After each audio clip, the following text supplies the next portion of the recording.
ओम नमो नारायणाय। राधे राधे। जय माता की दोस्तों, आप सभी का स्वागत करते हैं सनशाइन विद नीमा में। और आज हम आपके लिए बहुत ही महत्वपूर्ण वीडियो लेकर आए हैं जो कि एकादशी व्रत से संबंधित है। मैं कहूँ तो एकादशी व्रत की ही ये वीडियो है। और जो हमारे ये आषाढ़ मास चल रहा है इस समय, उसमें एकादशी 2 बार आती है, हर महीने में आती है, आपको पता ही होगा। एक शुक्ल पक्ष में और एक कृष्ण पक्ष में। तो अब जो एकादशी आने वाली है वो शुक्ल पक्ष में एकादशी आएगी। तो जो आषाढ़ मास के शुक्ल पक्ष की एकादशी होती है उसे हम देवशयनी एकादशी के नाम से जानते हैं, या फिर उसे हरिशयनी एकादशी भी कहा जाता है। तो फ्रेंड्स, ये जो एकादशी होती है वो बहुत ही महत्वपूर्ण है। इसका पुराणों में, शास्त्रों में बहुत अधिक महत्व है, क्योंकि जो आषाढ़ मास के शुक्ल पक्ष की देवशयनी एकादशी है, ऐसा वर्णित है पुराणों में कि इस एकादशी से भगवान विष्णु जो है वो योग निद्रा में चले जाते हैं पूरे 4 महीने के लिए। मतलब चातुर्मास का जो प्रारंभ होता है वो भी देवशयनी एकादशी से ही प्रारंभ होता है। और देवशयनी एकादशी से लेकर देवोत्थानी यानी कि देव उठनी एकादशी तक ये चातुर्मास रहता है। इस चातुर्मास में किसी भी तरह का कोई भी शुभ कार्य नहीं किया जाता है। इसमें कौन सा कार्य किया जाता है, कौन सा कार्य नहीं किया जाता है, उसके लिए मैं आपको एक अलग से वीडियो बनाऊंगी। और लेकिन मैं थोड़ा सा कुछ संक्षेप में आज बताना चाहती हूँ कि जैसे कि मुंडन, विवाह, गृह प्रवेश, इस तरह के जो संस्कार होते हैं वो नहीं किए जाते हैं चातुर्मास में। और बहुत सारे ऐसे कार्य होते हैं छोटे छोटे जिन्हें हम कर सकते हैं, क्योंकि भगवान विष्णु जो है वो कहा जाता है ना कि हम सभी आरती गाते हैं ना रोज भगवान की, ओम जय जगदीश हरि, है ना। तो जो ये आरती है ये एक ऐसी आरती है जो प्रत्येक व्यक्ति को प्रतिदिन करनी ही चाहिए, चाहे आप सुबह करें चाहे आप शाम करें। लेकिन ये वाली जो आरती है वो सभी को करनी चाहिए। गृहस्थ लोगों के लिए प्रभु श्री हरि की ये आरती बहुत ही ज़्यादा महत्वपूर्ण है। उसी प्रकार से ये जो 4 महीने हैं, मैं आपको बताऊं, ये बहुत महत्वपूर्ण है पूजा पाठ के लिए। जो आषाढ़ मास की देवशयनी एकादशी, आषाढ़ मास के शुक्ल पक्ष की देवशयनी एकादशी से लेकर देवोत्थानी देव उठनी एकादशी तक ये 4 महीने चातुर्मास कहलाते हैं। आपको मैं बताना चाहूंगी कि इन 4 महीनों में प्रत्येक शुभ कार्य वर्जित होता है।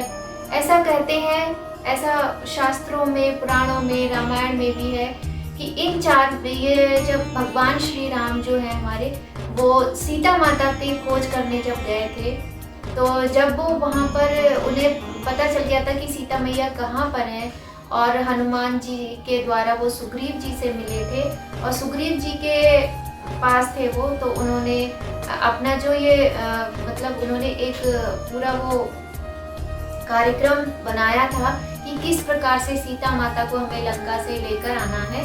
तो उन्होंने लेकिन 4 महीने के लिए ये कार्यक्रम अपना स्थगित कर दिया था अपना। सिर्फ इसके कई कारण होते हैं, देखिए, क्योंकि उस समय प्रभु भगवान विष्णु जी का ही अवतार थे प्रभु श्री राम। तो भगवान जी तो योग निद्रा में चले जाते हैं। देवशयनी का मतलब ये नहीं कि सोने चले जाते हैं, भगवान कभी भी नहीं सोते हैं फ्रेंड्स। लेकिन ये है कि हाँ, वो योग निद्रा में चले जाते हैं, क्योंकि कहीं ना कहीं जैसे हम कहते हैं ना कि भगवान ने हमारी ये वाली बात नहीं सुनी, ये मनोकामना पूर्ण नहीं की, सही है। लेकिन क्या होता है कि भगवान भी कहीं ना कहीं बंधे होते हैं अपने वचनों से, कुछ चीज़ों से जिनको वो नहीं तोड़ सकते, जिनसे वो विमुख नहीं हो सकते। तो वैसे ही हमारे भगवान नारायण है जो वो 4 महीने के लिए योग निद्रा में चले जाते हैं, सोने के लिए नहीं जाते हैं। और इसकी कहानी मैं आपको नहीं सुनाऊंगी अभी देवशयनी एकादशी की, क्योंकि वीडियो हमारी बहुत ज़्यादा बड़ी हो जाएगी। कुछ महत्वपूर्ण बातें हैं, कुछ पॉइंट्स ऐसे हैं जिनको हमें ध्यान में रखना चाहिए, इसलिए मैं ये वीडियो आपकी जानकारी के लिए बना रही हूँ। तो प्रभु श्री राम ने 4 महीने के लिए ये कार्य स्थगित कर दिया था। तो कि जो ये बरसात का महीना भी होता है ना, क्योंकि चारों तरफ बरसात होती है, बादल गरजते हैं, मौसम खराब होता है, तो ऐसे मौसम में युद्ध करना हो या फिर शादी ब्याह करना हो, कुछ भी हो, तो वो अच्छी प्रकार से नहीं हो पाता है ना। व्यवधान आता है बरसात की वजह से, बारिश की वजह से व्यवधान आता है। तो इसी वजह से, इसी कारण से और भी बहुत सारे कारण थे जिससे प्रभु श्री राम ने इस कार्य को स्थगित कर दिया था, लंका पर चढ़ाई करने का जो कार्य था। और चातुर्मास के बाद ही प्रभु श्री राम जी ने लंका पर चढ़ाई की थी। और आप सभी को पता ही है कि दशहरे का दिन था जब रावण का वध हुआ था और सीता मैया को लेके प्रभु श्री राम दीपावली वाले दिन अयोध्या वापस लौटे थे और अयोध्या वासियों ने घी के दिए जलाए थे। ये सब तो आपको पता ही है। तो फ्रेंड्स, चातुर्मास प्रारंभ हो जाता है और देवशयनी एकादशी पे प्रभु भगवान विष्णु जो है वो देव योग निद्रा में चले जाते हैं। तो सारे जो शुभ कार्य होते हैं वो वर्जित होते हैं। बस एक ही कार्य करना होता है, प्रभु को जपने का कार्य, पूजा का कार्य, पाठ का कार्य। आपको जितनी पूजा करनी है, जितनी अर्चना करनी है, खूब अच्छे से कीजिए। क्योंकि जब हमारे भगवान विष्णु हैं, जब वो मतलब योग निद्रा में विलीन है, तो आप उनकी सेवा कीजिए, उनके चरण दबाइए, उनको पंचामृत से स्नान कराइए, उनको षोडशोपचार से या पंचोपचार से पूजन कीजिए। भगवान बहुत प्रसन्न होते हैं। और एक बात मैं आपको और बताना चाहूँगी, ये जो एकादशी का व्रत है ना, ये सारा मतलब इतना ज़्यादा महत्वपूर्ण व्रत है। ये मनुष्य को हर तरह के सुखों का भोग कराता है, हर तरह के पापों के कष्ट से मुक्ति दिलाता है। और जो पितृदोष से पीड़ित परिवार होते हैं उन्हें बहुत ही फलदायी सिद्ध होता है एकादशी का व्रत।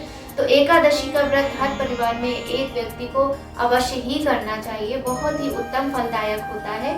और जितनी ज़्यादा आप कर सकते हैं भगवान विष्णु की सेवा कीजिए माता लक्ष्मी के साथ। और एकादशी व्रत के ना कई नियम भी होते हैं, जैसा कि हम आपको बताते हैं। एकादशी का जो व्रत होता है उसको हम दशमी वाले दिन से ही कुछ तैयारियां करते हैं। जैसे कि दशमी वाले दिन आपको जो आप भोजन कर रहे हैं वो सात्विक होना चाहिए, उसमें प्याज लहसुन तो होना ही नहीं चाहिए। और जब प्याज लहसुन नहीं है तो मतलब मांसाहार का तो कोई सवाल ही नहीं होता। तो प्याज लहसुन भी नहीं खाने चाहिए और चावल भी नहीं खाने चाहिए दशमी वाले दिन। फिर एकादशी को आपको पूर्ण विधि विधान से प्रातःकाल जल्दी उठ के आपको पूर्ण विधि विधान से भगवान का पूजन करके व्रत करना चाहिए, उपवास करना चाहिए। उपवास का क्या अर्थ है?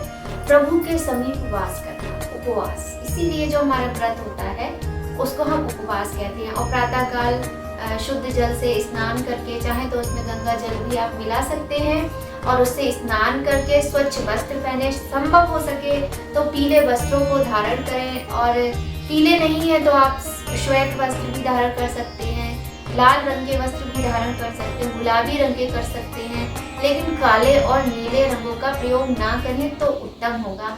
हल्के नीले रंग के भी इस्तेमाल कर सकते हैं और इन चीज़ों का ख्याल रखें तो अच्छा रहता है। और जो हल्दी होती है ना फ्रेंड्स, हल्दी का टीका अपने माथे पर और अपनी नाभि में जरूर लगाइए, क्योंकि हल्दी ऐसी चीज़ है जो हिंदू धर्म के हर घर की रसोई में उपलब्ध रहती है। तो हल्दी का टीका जरूर लगाइए।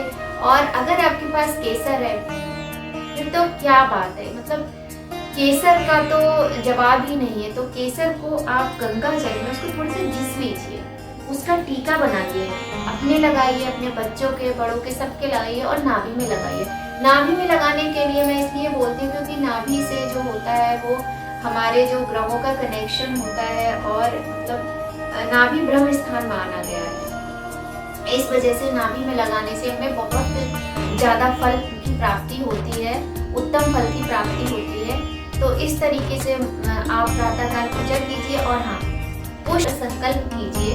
अगर आपको मंत्र नहीं आता है तो कोई बात नहीं, साधारण विधि से आप इस तरीके से हाथ में लेके, और सामने अगर भगवान है तो आंखें बिल्कुल बंद मत कीजिए, और अगर सामने भगवान नहीं है तो आप आंखें बंद करके संकल्प लीजिए कि प्रभु हम आपके व्रत का संकल्प लेते हैं और आज इस तरह से देवशयनी एकादशी है या जो भी एकादशी है, आप और एकादशियों का भी व्रत कर सकते हो। तो हम पूर्ण निष्ठा से, पूर्ण प्रेम से आपका व्रत करेंगे और आप हमारे इस व्रत और पूजा को स्वीकार कीजिए और क्षमा प्रार्थना जरूर करें।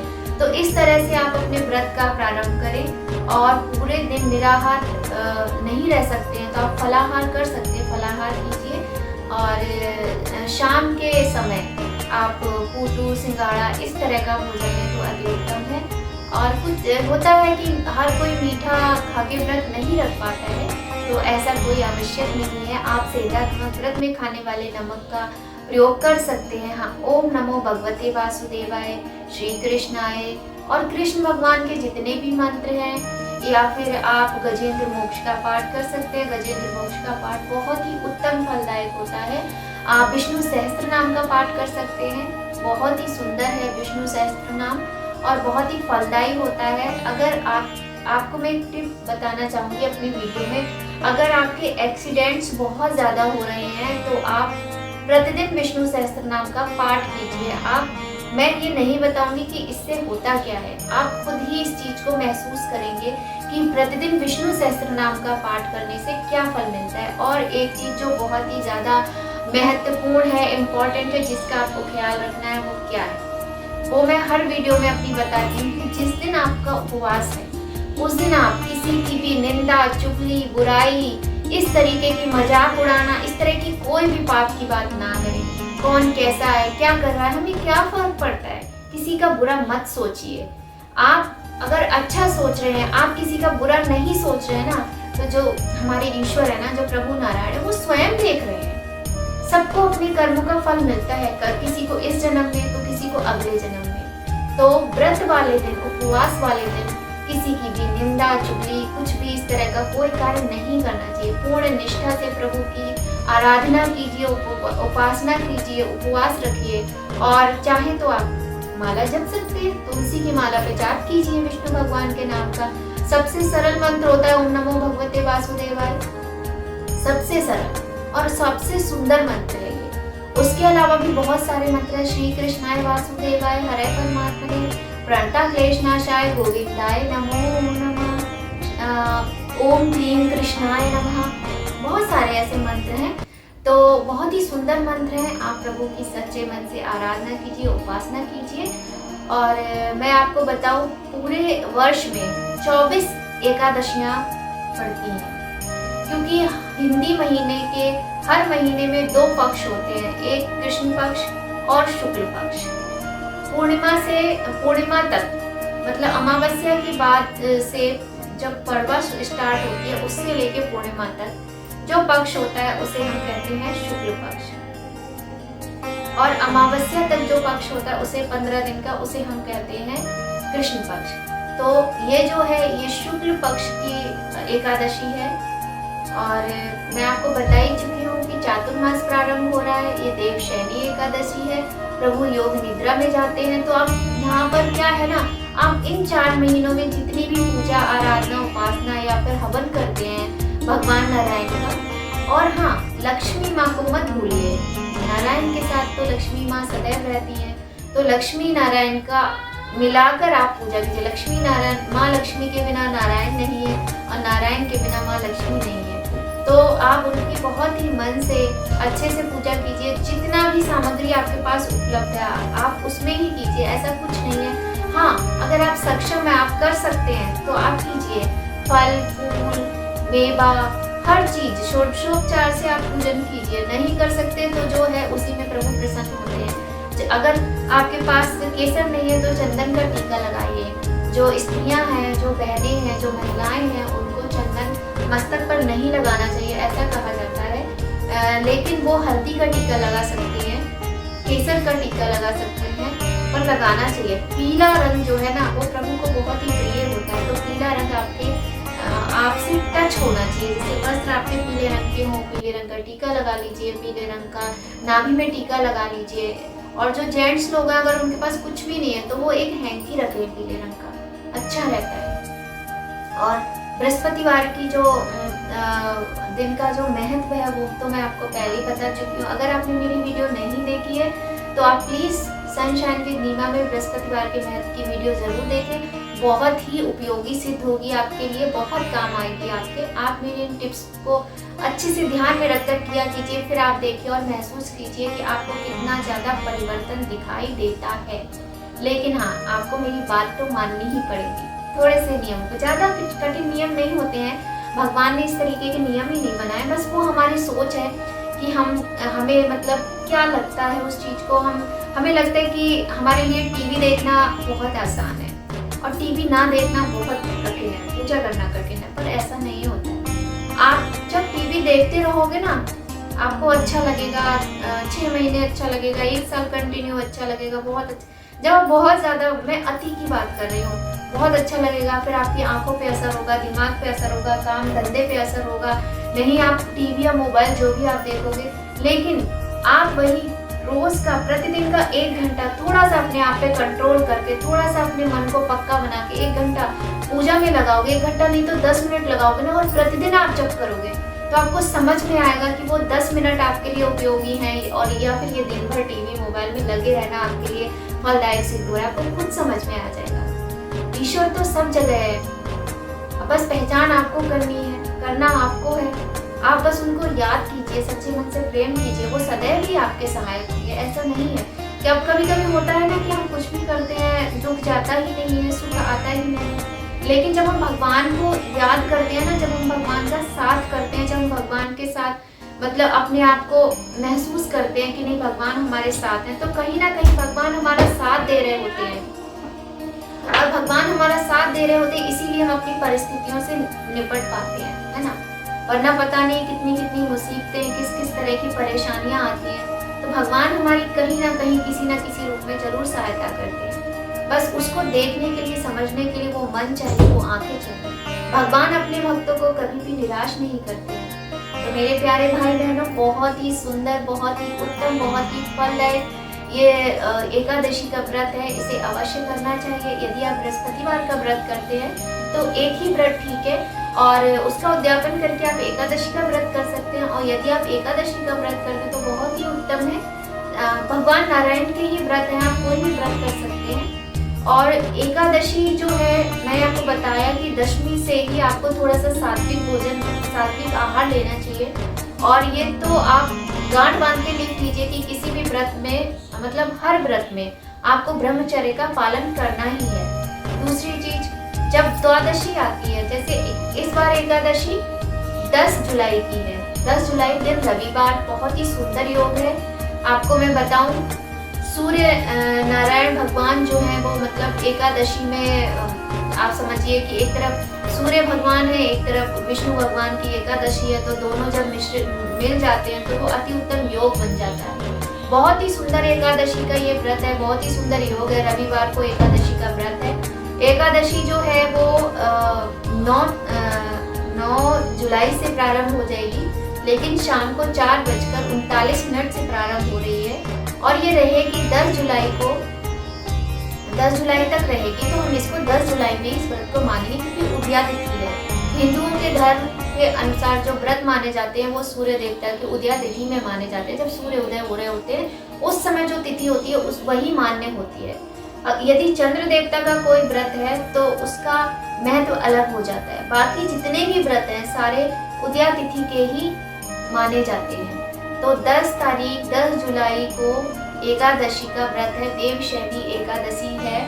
और आपको मैं बताऊं, उसके बाद 11 जुलाई को द्वादशी में प्रदोष व्रत आ रहा है। मैं प्रदोष व्रत रखती हूँ, तो मेरा द्वादशी यानी कि सोमवार को प्रदोष व्रत है। जो बहनें भाई जो प्रदोष व्रत करते हैं उनको मैं बताना चाहूँगी, सोमवार को है 11 जुलाई को। और आपको बताऊं, एकादशी का जब हम व्रत पूर्ण कर लेते हैं, शाम को जब हमारा व्रत पूर्ण हो जाता है, तो उसके अगले दिन हमें किसी कन्या को, किसी ब्राह्मण को भोजन अवश्य कराना चाहिए। आप अपने घर बुलाकर नहीं करा सकते हैं तो आप एक थाली परोस के मंदिर में दे आइए। कोई कन्या मिल जाए आपको, उसको दे दीजिए, उसका आशीर्वाद ले लीजिए। इस तरीके से एकादशी का व्रत किया जाता है। और ब्राह्मण को दान दक्षिणा जो आपकी सामर्थ्य के अनुसार देकर संतुष्ट करें, बहुत ही उत्तम होता है, बहुत ही अच्छा फल मिलता है। तो इस तरीके से एकादशी का व्रत किया जाता है। और मैं आपको बताना चाहूँगी कि ये जो एकादशी है, आषाढ़ मास के शुक्ल पक्ष की देवशैनी एकादशी, बहुत ही महत्वपूर्ण है, बहुत ही उत्तम फल देने वाली है। तो आप अच्छे से, भली प्रकार से, बहुत ही सुंदर तरीके से प्रभु श्री हरि की उपासना करें, पूजा करें, व्रत करें और भगवान का आशीर्वाद पाएं। इसी कामना के साथ मैं आपसे विदा लेती हूँ और आपसे कहना चाहूँगी दोस्तों कि आपको मेरी ये वीडियो कैसी लगी, किस तरह से आपके लिए हेल्पफुल है या नहीं है, आप मुझे कमेंट बॉक्स में ज़रूर बताइए। हाँ, मैं आपको एक बात बताती हूँ, मेरे अनुसार तो मेरी ये वीडियो आपके लिए बहुत ही ज़्यादा सहायक सिद्ध होगी। बस आप इसको ध्यान से सुनिए और फॉलो कीजिए। और अगर आपको मेरी वीडियो पसंद आए तो प्लीज़ एक लाइक ज़रूर कीजिए और ज़्यादा से ज़्यादा मेरे चैनल को सब्सक्राइब कीजिए, सपोर्ट कीजिए। मैं ऐसे ही आपके लिए बहुत ही महत्वपूर्ण, सुंदर सुंदर, बहुत ही अच्छी अच्छी वीडियो लेकर आऊँगी। राधे राधे, जय माता की। ओम नमो नारायण।